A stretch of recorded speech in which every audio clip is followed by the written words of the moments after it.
இந்த வண்டி வந்து ஹோண்டா ட்ரீம் யுகா BS4. இந்த வண்டி கம்ப்ளைண்ட் என்னென்னா, பேட்ரி சார்ஜ் ஆகலை, ஃப்ரண்ட் லைட் வந்து பிரைட்னஸ் ஆகலை, சும்மா லைட்டாக மீடியமாக தான், ஓவர் பிரைட்னஸ் இல்லை. ஒரு 100% எரியிற வெளிச்சத்தில் ஒரு 40% வெளிச்சம்தான், அவ்வளோதான் எரிஞ்சிச்சு. நான் RR யூனிட்டு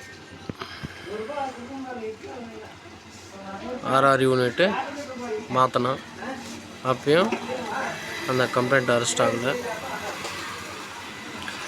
அப்புறம் பேட்ரி புதுசு தான். அது கஸ்டமரே வந்து வேறு எங்கேயோ ஒர்க் ஷாப்பில் விட்டு பேட்டரியில் புதுசு போட்டு பண்ணிட்டாங்க. அப்புறம் அப்பயும் அதே கம்ப்ளைண்ட்டு நிற்கலன்னு சொல்லிவிட்டு, அரெஸ்ட் ஆகலன்னு சொல்லிவிட்டு, மேக்னெட் காயில் இதை மாற்றின பின்னாடி மேக்னெட் காயிலில் இந்த இடத்துல பர்ன் ஆகிருக்குங்களா, காயில் கோர். இதை மாற்றின பின்னாடி வந்து லைட்டு இப்போ வந்து பிரைட்னஸ்ஸு நல்லா 100% வருது. பேட்ரி ரிட்டன் சார்ஜும் ஆகுது. ஸ்டார்ட் பண்ணுறோம் பாருங்கள். ஃபஸ்ட் ஸ்டேஜ் பார்த்தீங்கன்னா, ஸ்டார்டிங்கு ஆக்சிலேட்டர் கொடுக்கல, எதுவும் செய்யலை. வண்டி நார்மலாக இருக்கும்போதே வந்து 14-38 வோல்ட்டு போயிட்டு இருக்குங்களா. வண்டி ஆஃப் பண்ண பாருங்கள்.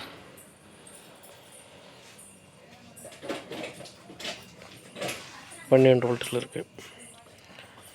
வண்டி வந்து ஸ்டார்ட் பண்ணால் நார்மலி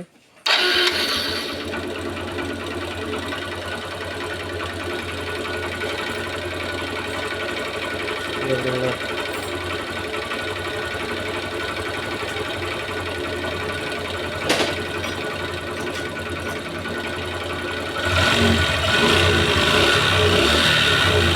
நார்மலாக ஃபைனலாக பேட்ரி வோல்ட்டு அவ்வளோதான், 14 வோல்ட்டு. RR யூனிட்லேருந்து எல்லோ ஒயரு, ஆக ஹெட்லைட் ஒயரு. அது வந்து இந்த மேக்னெட் காயிலுக்கு முன்னாடி பார்த்தீங்கன்னா 3, 4, 5, அதுவும் ஃபுல் ரேஸ் பண்ணால் தான் 6, 7 வரும். இது வந்து மீடியம் ஐட்லிங்கு. வண்டி ஸ்டார்ட் பண்ணி விட்டதோடனே 6:45 இந்த ரேஞ்சில் போயிட்டு இருக்குது.